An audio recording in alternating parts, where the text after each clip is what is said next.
কখনো কি মনে হয়েছে চারপাশে সব কিছু ভেঙে পড়ছে, মাথার ভিতর হাজার চিন্তা, আর তুমি একা একদম শান্তি খুঁজে পাচ্ছ না?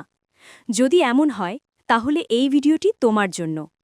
জীবন কখনোই পুরোপুরি শান্ত থাকে না। কখনো কাজের চাপ, কখনো সম্পর্কের সমস্যা, কখনো নিজের ভেতরের ভয় আর অনিশ্চয়তা। এই বিশৃঙ্খলার মাঝেও কিছু মানুষ থাকে যারা ভিতরে ভিতরে শান্ত। প্রশ্ন হল, তারা কিভাবে এটা পারে? আজ আমরা জানব কিভাবে তুমি নিজেও বিশৃঙ্খলার মাঝেই নিজের ভেতরের শান্তি খুঁজে পেতে পারো। প্রথম ধাপ, বিশৃঙ্খলাকে গ্রহণ করো। আমরা অনেক সময় চাই সব কিছু ঠিকঠাক হোক, সব কিছু আমাদের নিয়ন্ত্রণে থাকুক। কিন্তু সত্যি হল, জীবন কখনোই পুরোপুরি কন্ট্রোলে থাকে না। যত বেশি তুমি সবকিছু নিয়ন্ত্রণ করতে চাও, তত বেশি তুমি ক্লান্ত হয়ে পড়ো। তাই শুরু করো এই চিন্তা দিয়ে, সব কিছু ঠিক না থাকলেও আমি ঠিক থাকতে পারি। এই একটি মানসিকতা তোমার ভিতরের অস্থিরতা অনেক কমিয়ে দেবে। তুমি পুরো পৃথিবীকে বদলাতে পারবে না, কিন্তু তুমি নিজের মনকে ট্রেন করতে পারো।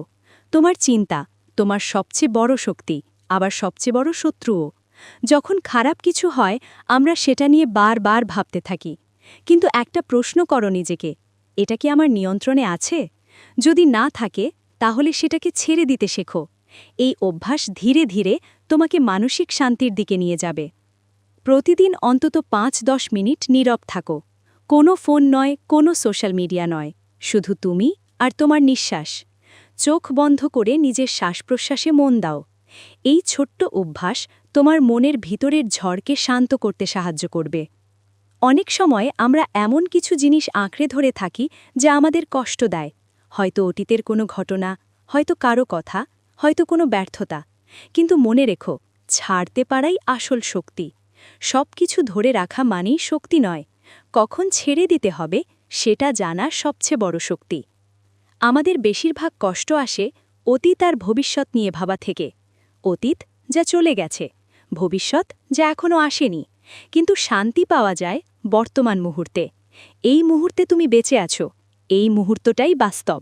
নিজেকে বলো, আমি এখন এখানে আছি, আর এই মুহূর্তটাই গুরুত্বপূর্ণ। তোমার জীবনে যা নেই সেগুলোর দিকে না তাকিয়ে যা আছে সেগুলোর জন্য কৃতজ্ঞ হও। হয়তো তোমার পরিবার আছে, হয়তো তুমি সুস্থ আছো, হয়তো তুমি এখনও চেষ্টা করার সুযোগ পাচ্ছ। কৃতজ্ঞতা মনকে শান্ত করে। প্রতিদিন ৩টে জিনিস ভাবো যার জন্য তুমি কৃতজ্ঞ। মনে রেখো, শান্তি কোনো জায়গা নয়, শান্তি হলো একটা অবস্থা যা তুমি নিজের ভেতরেই তৈরি করতে পারো। বিশৃঙ্খলা সবসময় থাকবে, সমস্যা সবসময় আসবে, কিন্তু যদি তুমি নিজের ভেতরে শান্ত থাকতে পারো, তাহলে বাইরের ঝড় তোমাকে আর ভাঙতে পারবে না। তাই আজ থেকেই শুরু করো ছোট ছোট পরিবর্তন, ছোট ছোট অভ্যাস। কারণ শান্তি খুঁজে পাওয়া যায় না, শান্তি তৈরি করতে হয়।